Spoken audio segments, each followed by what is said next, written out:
So guys অনেকক্ষণ বসে বসে ভাবছিলাম যে কী করব, তাই ভাবলাম তোমাদেরকে পুরোটা ঘুরে দেখাই।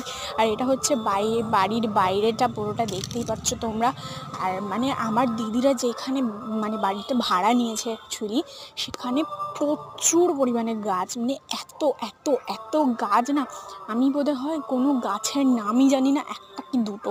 জবা গাছ, আম গাছ, কাঁঠাল গাছ, লিচু গাছ, ফুল গাছ, আদারওয়াইজ এত এত গাছ। তো যাই হোক, আমি ভেবেছিলাম পুরোটা দেখাবো, বাট দেখাতে পারিনি। আর আমি বাইরে আছি, তাই অনেক সাউন্ড তোমরা শুনতে পারবে, একটু ম্যানেজ করে নিও। তারপর সন্ধ্যাবেলার দিকে কেক ফেক এনে আমি একটু রেডি হয়ে এসে বসেছিলাম। আর এখানে হচ্ছে ডেকোরেশন চলছিল, আর ও ডেকোরেশন দেখে শুয়ে পড়েছে, বলছে বাবা তুই এত সুন্দর করেছিস। আমি তো অজ্ঞানী হয়ে গেলাম। তারপর এখানে আমি একটু গান চালিয়েছিলাম, গান শুনছিলাম, গান শুনতে শুনতে পুরো বেলুনগুলো ফোলানো হয়ে গেছে।